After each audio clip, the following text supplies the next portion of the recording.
Hi there, this is Stories for Sleep, and I'm Thumanis here to spend a quiet evening with you. A space where nothing needs to get done, where you can let the day go gently.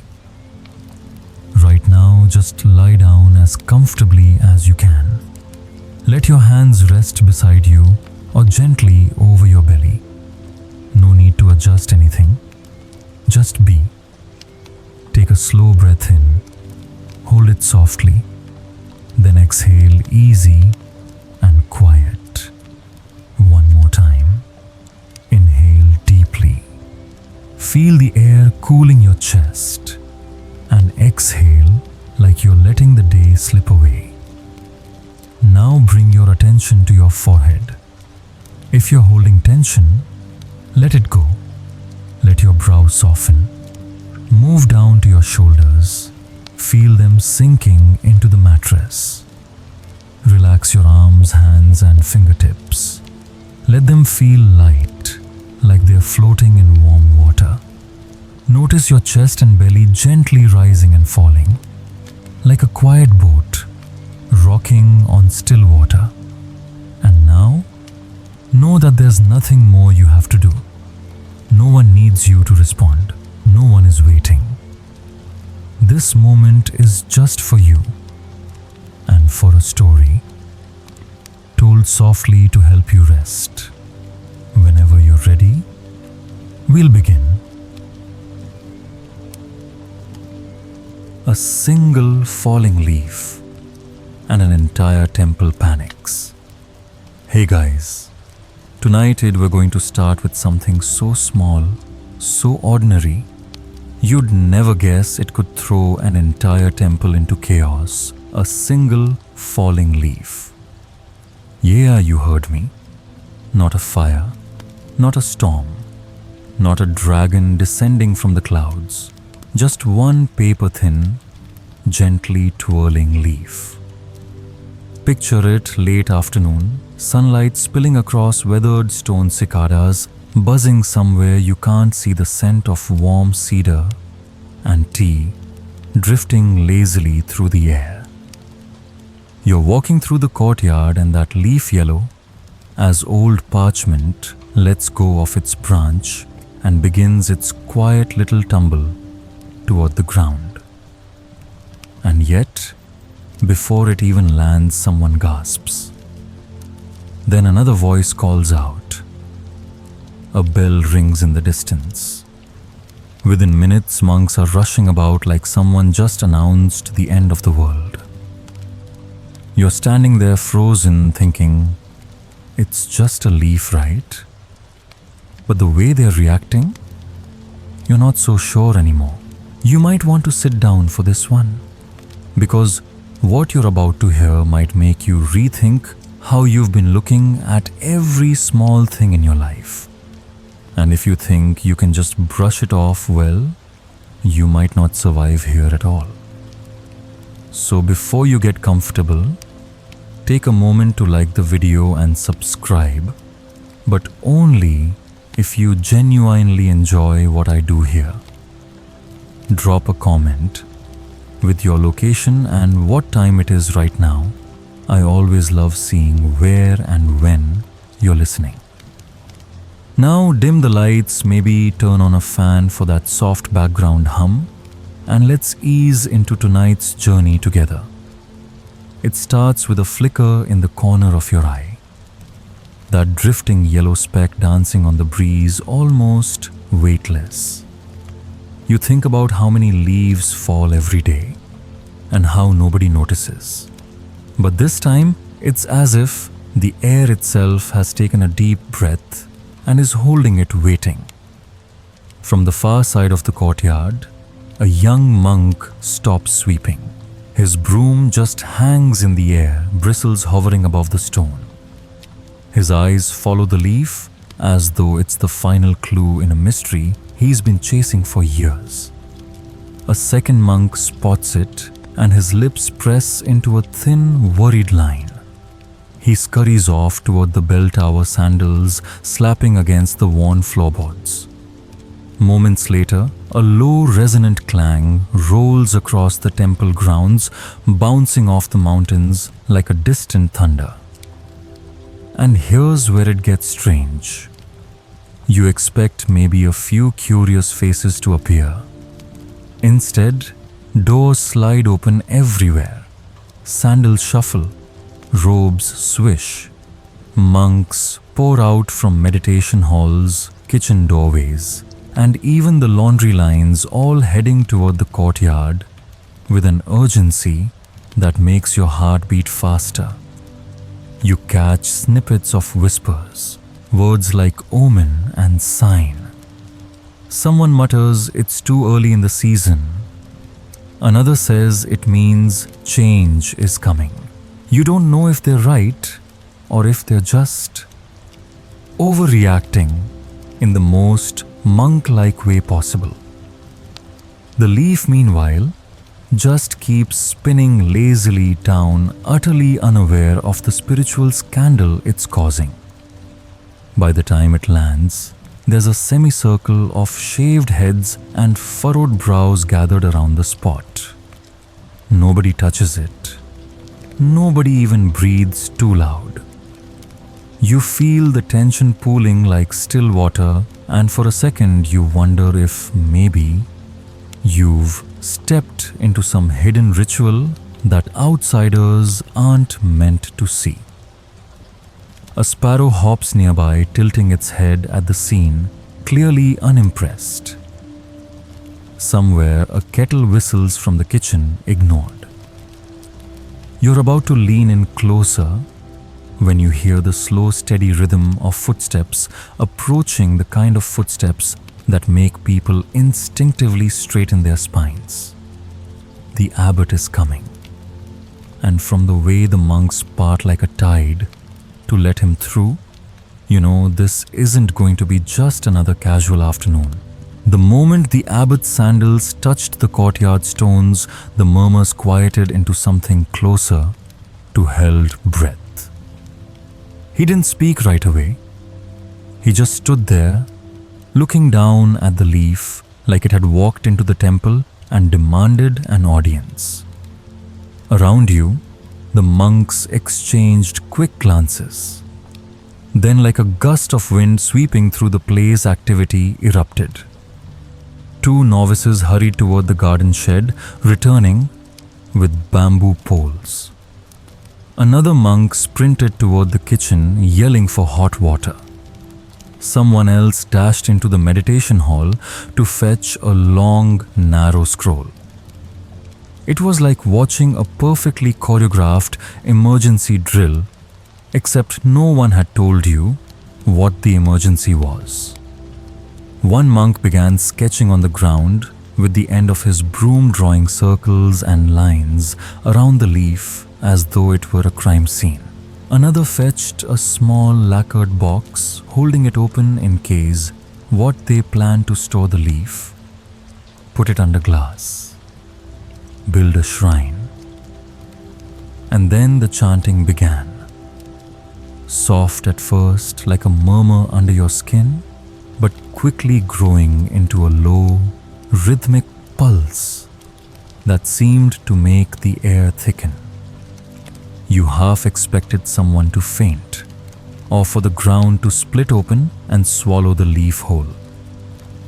Instead, the abbot lifted one hand palm open. The chanting stopped instantly.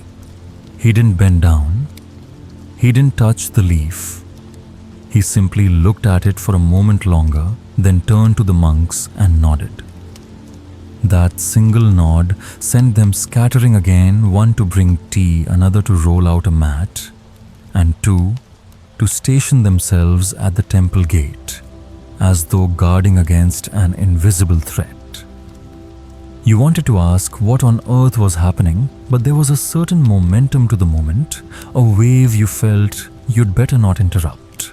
From the far corner, a novice monk, barely more than a boy, looked around, shrugged, and kept sweeping like nothing was going on. His broom swished across the stones in slow, lazy arcs, picking up fallen petals and dust.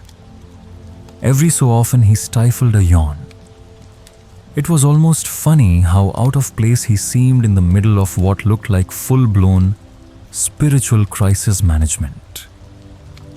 A senior monk caught sight of him and frowned. "Do you not see what has happened?" he hissed. The boy looked up, his eyes following the senior monk's gesture toward the leaf. He squinted at it, then shrugged again. "Looks like autumn came early," he said. Gasps all around. The senior monk's jaw tightened. This is not just a leaf. You could almost hear the boy thinking, "Well, it looks like one to me." Someone started rolling out a small ceremonial drum. Another monk carefully unrolled the scroll. It was covered in delicate brushstrokes of trees, seasons, and lines of ancient verse. One finger tapped a particular stanza, and several monks leaned in, nodding with an almost fearful reverence. The abbot finally spoke. His voice was low, even, and strangely warm. "If the leaf has fallen, the tree has spoken." No one dared to ask what that meant. Instead, they moved with renewed purpose. Tea arrived in small clay cups.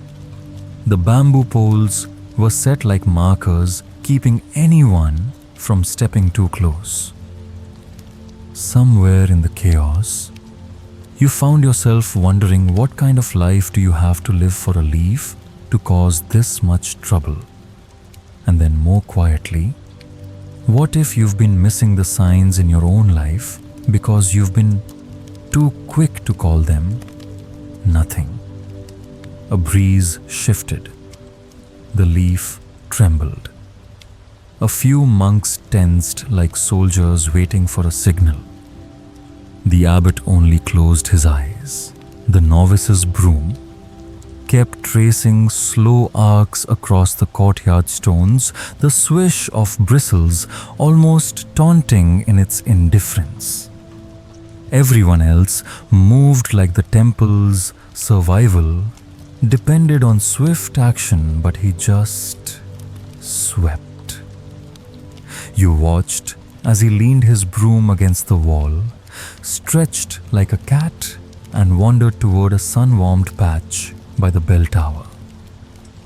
Without so much as a glance at the circle of monks around the leaf, he plopped down, rested his head on folded arms, and closed his eyes. Within moments, his breathing slowed. He was asleep. Not just a light doze either. This was deep, blissful, utterly unbothered sleep. The kind that makes you want to envy or slap someone depending on your mood. Two senior monks spotted him. Their expressions traveled a whole journey in a heartbeat. Shock, disapproval, and finally, a kind of baffled resignation. Does he not know the gravity of this one? Whispered to the other. He knows, came the reply, but he is still dreaming. The abbot, still standing near the leaf, seemed to hear them. He turned his head slightly, just enough to glimpse the sleeping novice. His lips curved in the faintest suggestion of a smile. Nobody dared to wake the boy. The courtyard, meanwhile, pulsed with hushed activity. Incense sticks were lit, their fragrant smoke curling into the air like slow-moving thoughts. A monk walked the perimeter with deliberate steps, muttering phrases you couldn't catch. Another adjusted the bamboo poles, narrowing the circle as though drawing an invisible boundary around the leaf. And through it all, the novice snored softly. There was something almost comical about it, like a single, lazy note played over the top of a symphony in full crescendo. But beneath the humor, you sensed a question hanging in the air. Who is truly awake here? A small breeze stirred the novice's robe, fluttering its edge. He shifted slightly, but didn't open his eyes. The abbot finally stepped away from the leaf. His sandals made a gentle sound against the stones, tap, tap, tap, until he stopped near the boy. The whole courtyard seemed to lean in, waiting for the inevitable scolding. But instead, the abbot just stood there. For a moment, nothing happened. Then, with the care of someone straightening a painting on a wall, he adjusted the novice's robe so it covered his shoulder better. He walked away without a word. You felt something shift, though you couldn't name it. The monks returned to their tasks. The leaf stayed where it was, and the boy kept sleeping, oblivious to the fact that an entire temple was holding its breath. Somewhere in the distance, a bell rang, once clear and lonely. The abbot's return to the center of the courtyard was almost imperceptible. No grand gestures, no rustling of robes, just the quiet weight of someone who belonged entirely to the ground beneath his feet. The monks parted for him, as if pulled by gravity. He approached the leaf with the same pace you'd use to approach a skittish animal, slow, steady, certain. The air felt different now, denser somehow, as if every molecule had agreed to hold still and pay attention. He clasped his hands loosely in front of him and gazed down. Not at the leaf exactly, but through it, as if it were a doorway rather than an object. A few younger monks leaned in, hungry for a clue about what came next. The elder monks stood motionless, their eyes lowered, as though they'd already heard this part of the story many times before. When the abbot finally spoke, his voice carried the tone of a man who wasn't asking for understanding, he was simply stating a fact. It has begun. A ripple moved through the gathered crowd. Some monks shifted uneasily. Others nodded with solemn acceptance. You noticed one or two glance toward the mountains beyond the temple walls, as if expecting a dark cloud to roll in at any moment. The abbot gestured toward the bamboo poles, and two monks moved to adjust them so the leaf sat precisely in the center. He then motioned for the scroll to be brought closer. The painted verses shimmered faintly in the slanting sunlight. This, he said, pointing to a stanza depicting an autumn tree, is not about the leaf. It is about the branch that let go. No one responded, but you could feel questions simmering under the surface like water about to boil. A novice near you whispered, "Does he mean the branch on the tree or something else?" His companion silenced him with a look. The abbot turned toward the small altar by the courtyard's edge. There, a pot of steaming tea waited, brought earlier during the commotion. He poured a cup slowly, the rising tendrils of steam catching the sunlight like tiny ghosts. He didn't drink it. Instead, he set it on the ground beside the leaf, a silent offering to what? The tree, the season, the moment itself. From somewhere behind, the sleeping novice gave a small sigh and shifted position. The sound drew a few curious glances, but the abbot's attention never wavered. "This is not a moment to fear," he said finally. "It is a moment to see." A hush followed, not the kind born from confusion, but the kind that descends when people are suddenly aware They're standing inside something much larger than themselves. You looked at the leaf again. It hadn't moved. And yet, somehow, everything else had. The investigation began without anyone officially announcing it. One moment the monks were standing in silent reverence, the next they were moving, with quiet precision, each falling into a role that seemed pre-assigned by years of shared ritual. A wiry monk with sharp eyes and a weathered brow knelt beside the leaf, studying it as though it might whisper its secrets. He didn't touch it, no one dared, but his gaze traveled along its veins down to its brittle stem, lingering on the tiny tear where it had broken from the branch. Another monk arrived with a shallow wooden tray dusted in fine white sand. He set it near the leaf and crouched low, using the sand to measure faint impressions on the courtyard stones as if tracking an animal. You had to suppress a smile. What kind of trail could a falling leaf possibly leave? From the veranda, two monks unrolled a length of rice paper across a table. One began sketching the leaf's exact position from above, while the other noted the time of day, the angle of the sun, and even the breeze's direction. Their brushes moved quickly, but without panic, like scribes preserving the details of a historic treaty. Then came the theorizing. A young monk in saffron robes suggested it had fallen early because of insects weakening the branch. Another countered, pointing to the dry air and claiming the mountain winds were to blame.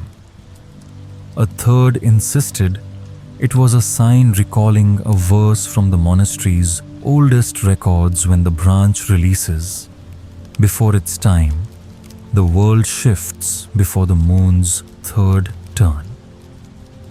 You weren't sure if that meant anything at all, or if it meant everything. From across the courtyard, a small bell chimed. This was the signal for the witness accounts to begin. One by one, monks who had seen the leaf fall were invited to describe what they'd observed. Each spoke softly, as if afraid the leaf might overhear and change its story. I saw it sway 3 times before letting go, one said. I heard no sound when it landed, another added, eyes wide, as though this detail alone carried great significance. I felt a coldness, whispered a third, though the sun was warm. Every account was written down on thin parchment and placed in a bamboo folder, the way a court might gather testimonies before a verdict. The abbot listened to it all without interruption. At times his eyes drifted to the mountains, at others to the still sleeping novice, as if weighing the two against each other. Finally, the wiry monk who had examined the leaf straightened and bowed. It is intact, he reported. No decay, no blemish. Yet it chose to fall. A murmur moved through the crowd. Chose. The word lingered heavier than you expected. The abbot's face revealed nothing, but you noticed his fingers brush the edge of the scroll resting beside him. This leaf, he said, did not arrive here by accident. The statement landed like a stone dropped into still water, sending ripples through the gathered monks. You couldn't tell if they were reassured or unsettled. Somewhere beyond the temple walls, a bird called out. The sound seemed sharper, more vivid, as though the world had decided to lean in and listen to. You close your eyes for a moment and try to see it. Not the leaf lying still in the courtyard now, but the life it lived before gravity called it down. It began high in the crown of an old maple that leaned ever so slightly toward the temple roof. Spring had dressed it in green, so bright it could have lit the dawn. All summer, it had swayed with its brothers and sisters in the warm breath of mountain air, catching sunlight in its thin skin, drinking rain in gentle sips. It had been part of something larger, something rooted and still, yet never motionless. Birds had landed on its branch. A cicada had rested in its shade. Once a butterfly brushed against it, leaving a dusting of golden powder that clung for a day before the wind took it away. Then came the change, subtle at first, a few cool nights that left faint gold along its edges, a whisper of dryness that no morning dew could soften. The leaf didn't fight it. There was no panic. Only the slow awareness that its season was shifting.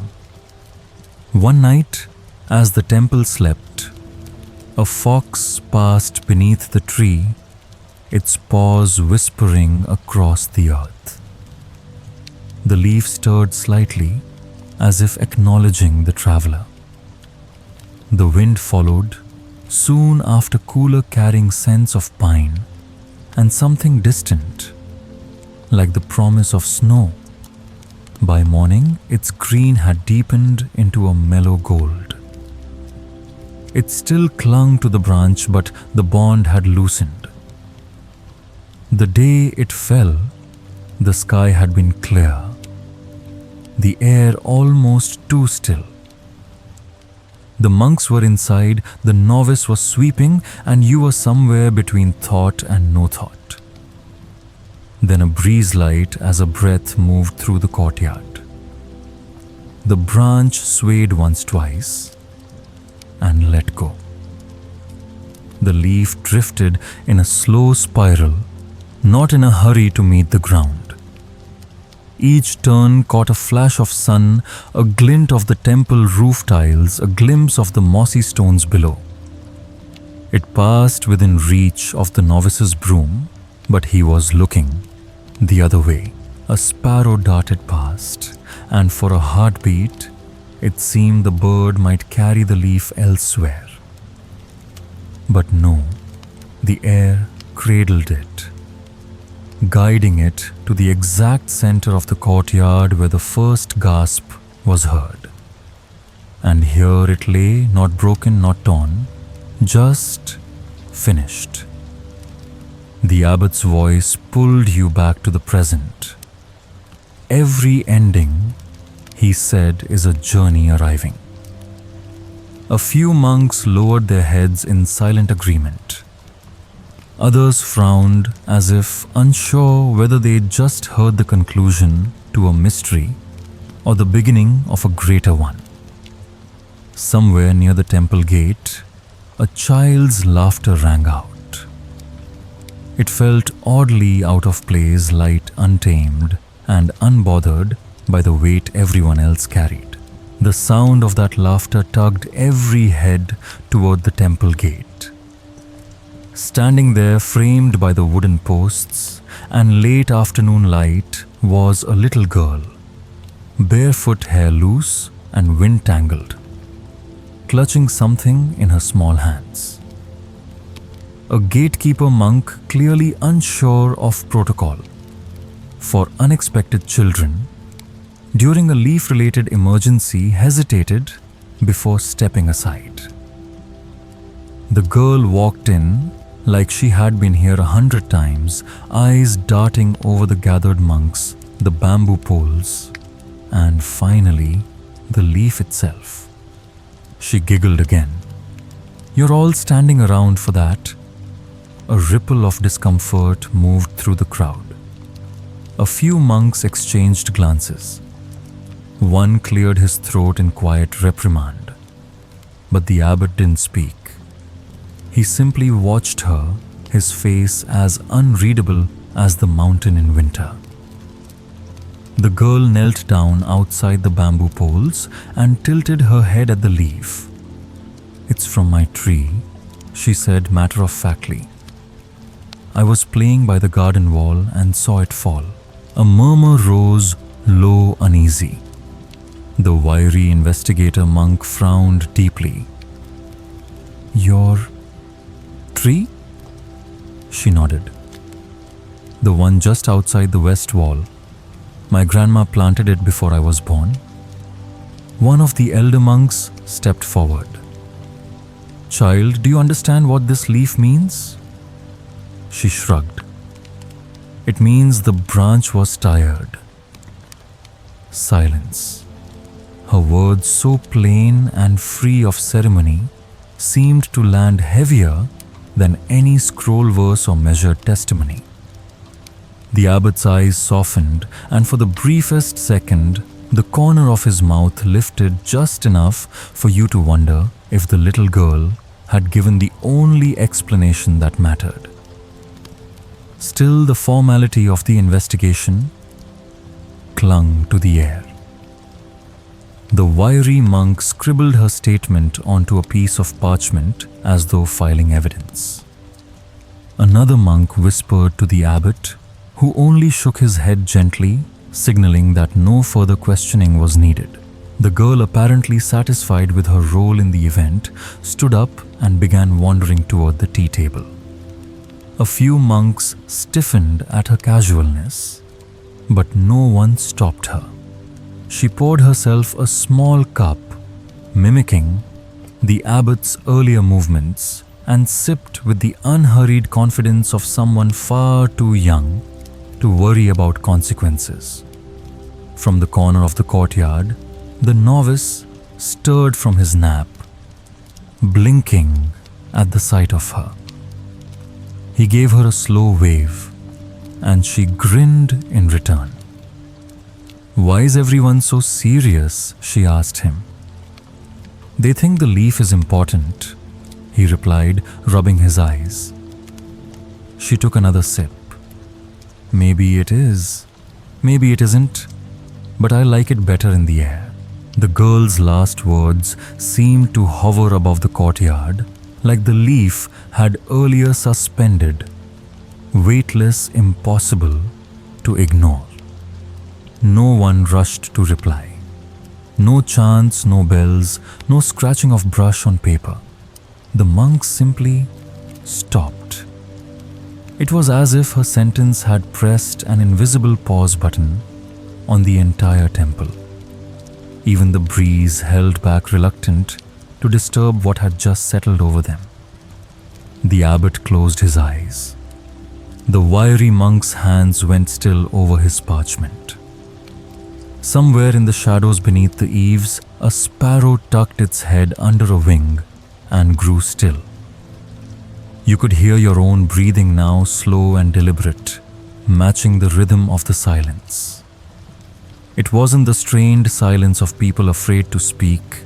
It was the kind that arrives uninvited, sits down in the middle of the room, and somehow feels like the most truthful thing there is. The girl set her empty teacup back on the table, her small fingers making no sound against the clay. She glanced once more at the leaf, then at the novice, and smiled as though she'd already said everything she came here to say. And maybe she had. The abbot opened his eyes, looked toward the monks, and gave no instruction, just met their gazes, as if to say, "Let this breathe." So they did. You stood there with them, letting the stillness wrap around you. The scent of incense felt thicker now, the sunlight warmer against your skin.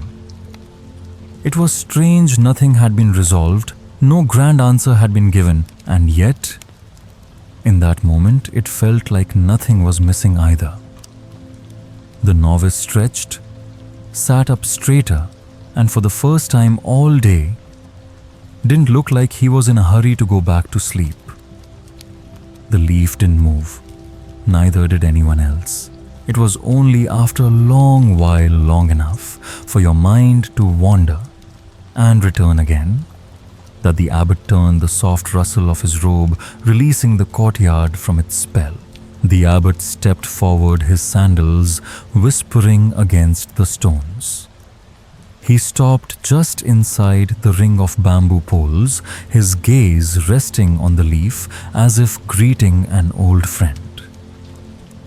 When he finally spoke, his voice was soft enough that you had to lean in to hear. What he asked, have you let go of today? The words slid into the air without weight or hurry, yet they landed differently on each listener. You could almost see the question burrow into the minds of the monks. Some blinked slowly, others lowered their eyes. One or two drew in quiet, uneven breaths. It wasn't rhetorical, but it wasn't a demand for confession either. It was simply a door he had opened, leaving it to each person to decide whether to step through. The novice tilted his head, frowning faintly as though unsure if the question even applied to him. The little girl, still near the tea table, swung her feet against the bench and stared at the abbot like she was trying to read his face. No one spoke. A breeze lifted the corner of the scroll lying nearby, the parchment curling and uncurling with a gentle hiss. Somewhere in the hills beyond the temple, a dog barked, once sharp and distant. The abbot's eyes moved slowly over the gathering, lingering on each monk, and then unexpectedly on you. For a moment, it felt as though you'd been called to answer, though no sound came out. He didn't press. He just let the question sit, breathing alongside everyone else. What have you let go of today? The silence that followed was not the earlier stillness, light and resting. It was heavier now, layered with memory, regret, and maybe for some, a hint of relief. And yet, still no one dared to answer aloud. The little girl finally broke the gaze, hopping down from the bench and wandering toward the gate. She didn't look back, but her voice floated behind her. Sometimes you don't know you've let go until you see it lying there. The abbot's lips curved slightly, almost imperceptibly. No one moved. The abbot's question hung in the courtyard like incense smoke, thin, curling, impossible to grasp, but impossible to ignore. The monks kept their eyes lowered, as if afraid that meeting the abbot's gaze might force an answer out of them. Even the wiry investigator monk, so quick earlier to catalogue every detail, now stood with his brush frozen midair, the ink bead swelling at its tip. The novice rubbed the back of his neck, glanced once at the leaf, and then at the sky as though checking if the clouds might give him a hint. None came. The air thickened with unsaid things, memories perhaps. Times they'd clung too tightly, times they'd let go too late or too soon. You could feel it, a strange hum beneath the silence, as if the whole temple had slipped into a single shared thought they couldn't put into words. From the corner of your eye, you noticed the little girl was gone. The gate, now standing half open. A faint rustle came from somewhere beyond it, but no one looked. The abbot didn't speak again. He simply folded his hands inside his sleeves, closed his eyes and let the moment stretch until it felt almost unbearable. The sparrow that had been still under the eaves hopped once, then twice, then flitted down to the courtyard. It landed just outside the bamboo circle tilted its head at the leaf and gave a single sharp chirp before flying away. The sound broke something not loudly but enough that you became aware again of your own weight, your own breathing. The monks shifted slightly, sandals whispering on stone. Still no one answered. Perhaps the question was never meant to be answered aloud. The abbot opened his eyes, and in them was a softness that felt both merciful and unsettling, like a teacher who won't grade your work but will never forget it. The leaf lay in the center untouched, the afternoon light beginning to lean toward evening, and the silence, heavy now, almost tangible, settled over the courtyard once more, as if it had decided to stay. It happened so suddenly, you almost wondered if you'd imagined it. A low, warm chuckle rolling across the courtyard like a ripple over still water. Every head turned toward its source. It was the novice. He sat cross-legged, now broom set aside, eyes crinkled in genuine amusement. The sound wasn't mocking, nor was it loud. It was the kind of laugh that comes when you stumble on a truth so simple you can't believe you missed it. A few monks stiffened, unsure if laughter was allowed in the wake of the abbot's question. The wiry investigator shot him a look sharp enough to slice paper. But the abbot's expression didn't change. He just kept watching. "What's so funny?" one monk asked quietly, not out of curiosity, so much as out of mild accusation. The novice shrugged, still smiling. "We're all staring at a leaf like it's the moon, and the moon's been up there all day." It was such an oddly shaped sentence, neither riddle nor joke. Yet it drew a few involuntary smiles from the younger monks. Even the sparrow now perched on the courtyard wall seemed to tilt its head in approval. The novice stretched his arms above his head, yawned, and added, "It fell because it fell. We're the ones who made it heavy." The laughter wasn't loud, but it spread, small bursts here and there, mostly under breaths. It wasn't the kind of mirth that chases away seriousness, but the kind that lets seriousness breathe. The abbot's gaze shifted briefly to the sky, then back to the leaf, and for the first time since this began, his shoulders eased ever so slightly. Even the wiry monk's brush began to move again. Not to record testimony this time, but to sketch the curve of the novice's smile beside the outline of the leaf. The moment didn't erase the question still hanging in the air, but it softened it, turned its edges round, made it less a weight to carry and more a cup to set down for a while. The laughter ebbed naturally, like ripples fading after a pebble hits the water. When the courtyard was quiet again, the abbot stepped forward, not to correct anyone, not to explain away the moment, but simply to be part of it. He knelt just outside the bamboo circle, close enough that the leaf's delicate edges caught the shadow of his robe. His hands rested on his knees, his posture loose, almost casual.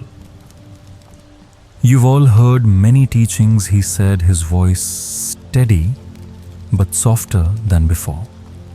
"Some came from sutras, some from your teachers, some from the wind through the pines. And yet," he glanced at the novice, "sometimes the clearest teaching comes from someone who hasn't been looking for one." The novice blinked, unsure whether he'd just been praised, teased, or both. The abbot didn't elaborate. He simply reached for the cup of tea that had sat untouched beside the leaf since the beginning. Lifting it, he let the steam curl upward, then poured it gently onto the stones. No words accompanied the act. Yet the meaning seemed to seep into the air the way the tea darkened the ground quietly, without demand. The monks watched without moving. No one dared to ask why he hadn't drunk the tea or why he'd given it to the earth instead. You do not need to name the moment for it to have value, the abbot said, finally. Nor must you understand a thing before you can be changed by it. It wasn't a lecture. It was more like a doorway, left ajar, just enough light spilling through for you to want to take a step closer. The novice scratched his head. So, are we done here? He asked. A few monks inhaled sharply at his casualness, but the abbot only smiled faintly. When you are finished, yes. The novice looked at the leaf one more time, then leaned back on his hands, eyes drifting toward the sky, as if to check on that moon he'd mentioned. Somewhere nearby, the sparrow called once and took flight, vanishing over the temple roof, and in its wake, the courtyard felt lighter. Not resolved, not concluded, just lighter, like something had quietly unclenched. The novice seemed more awake now than at any point that day. Shoulders loose, eyes clear, his earlier sleepiness replaced by an almost boyish curiosity. He leaned forward, peering at the leaf, as if seeing it for the first time. So he said, tilting his head, "What do we do with it now?" The question was so ordinary, so wonderfully unceremonious, that a few monks looked almost scandalized. The wiry investigator froze mid-sketch brush hovering above the paper. "What do we do?" one elder monk repeated, as though the very idea of doing anything to the leaf bordered on heresy. The novice shrugged. "It's just, if no one's going to pick it up eventually, the wind will." You noticed the abbot didn't answer right away. Instead, he studied the boy's face as if measuring the question's weight. Finally, he said, "Perhaps nothing. Perhaps everything. It depends on whether you believe the leaf has already finished its work." The novice considered this, lips pursed. "Maybe its work was to fall where we'd see it," he said. A ripple passed through the gathered monks, small, almost invisible, like the shift of light when a cloud moves. The abbot didn't confirm or deny. He simply reached for the bamboo poles and with a slow, deliberate motion, lifted them away. The invisible boundary that had guarded the leaf all afternoon was gone. The novice glanced around. "So now anyone can touch it, if they must," the abbot replied. No one moved. The leaf remained in the center of the courtyard, more ordinary now than it had seemed an hour ago, yet somehow more luminous in its ordinariness. The novice leaned back, hands braced against the stones, and let out a slow breath. "Feels like a lot of fuss for something that was always going to happen," he said lightly. A few monks smiled, despite themselves. Above, the sky had shifted to the soft gold of late evening shadows lengthening along the temple walls. The air carried the faint chill of night's approach, and with it, the unspoken sense that whatever this was it was drawing toward its own kind of ending. The first hint of wind came so gently, you might have mistaken it for the breath of someone standing behind you. It slid through the courtyard, teasing the sleeves of the monk's robes, rustling the scroll's edge, and then finally finding the leaf. It shifted. Just a fraction at first, as if reluctant to break the long stillness it had kept. Then, with a lazy turn, it slid across the stones. No one reached to stop it. The monks stood in a quiet semicircle, watching, as the wind coaxed the leaf toward the open gate. The novice leaned forward slightly, as if tempted to grab it, but his hands stayed on the ground. Even he seemed to understand that this was no longer something to interrupt.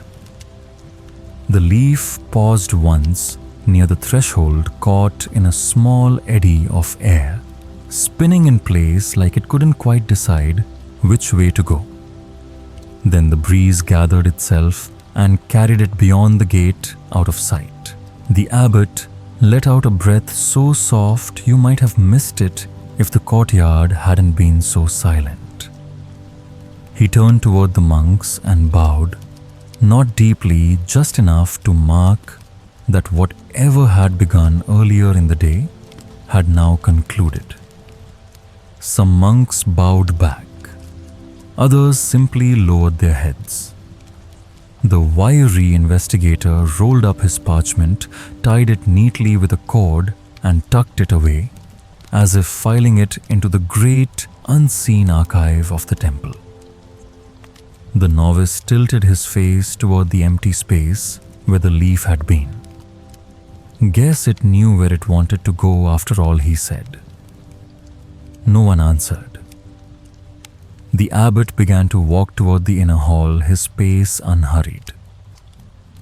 The sound of sandals on stone echoed briefly, then faded into the softer hush of the evening.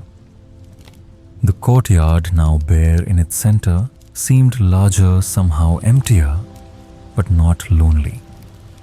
More like a room after a guest has left, with the warmth of their presence still clinging to the air. Somewhere beyond the walls, a dog barked again, followed by the faintest laughter, high and childlike. You thought of the little girl already far from here. Her words about the branch being tired still lodged somewhere in your mind.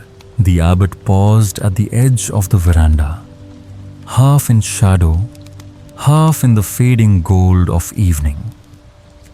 He didn't turn back, but his voice carried easily across the courtyard, low and measured. When a branch lets go of a leaf, he said, it does not ask the leaf to return. The words settled over the stones like the last light of day, gentle without insistence, yet impossible to miss.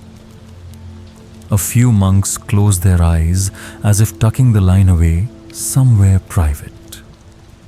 The novice tilted his head, chewing on the thought in silence. The abbot stepped fully into the hall, his figure absorbed by the warm darkness within. One by one, the monks dispersed their sandals, whispering against the stones, the scent of incense thinning into the cool air. You lingered. The courtyard felt strangely different now that no one was watching it, emptier but not vacant. More like a place that had just exhaled after holding its breath all afternoon. Somewhere beyond the gate, the wind moved again, softer now, carrying with it the faint scent of pine and something sweeter like the memory of tea. You thought about the leaf, how it had fallen, how it had been studied, guarded, questioned, and finally allowed to go. And you couldn't help wondering if letting go could be that simple for a branch. Could it be that simple for you? The novice passed you on his way out, giving a small nod. "Guess we'll find out," he said almost to himself. Far off, a temple bell struck once deep and resonant, marking the hour. Night was coming on, and with it, a quiet that didn't ask for anything. In that hush, the abbot's final words lingered, opening a new door in your mind, one that led inevitably to the question that would come next. Should you forgive someone who betrayed you? The answer, it seemed, would wait for another night. You sit for a while longer on the cool stones, letting the last of the warmth seep into your palms. Somewhere far off in the hills, a stream whispers over rocks, the sound blending with the faint rustle of leaves beyond the temple walls. The leaf is gone, carried wherever the wind decided to take it. And yet, in some way, it still feels here like a presence that no longer needs to be seen to be known. Your breathing slows. Each inhale draws in the scent of cedar and cooling earth. Each exhale drifts into the darkening air. The world has shrunk to the size of this moment, and there's nothing you need to hold on to. You think of the abbot's voice, low and steady. When a branch lets go of a leaf, it does not ask the leaf to return.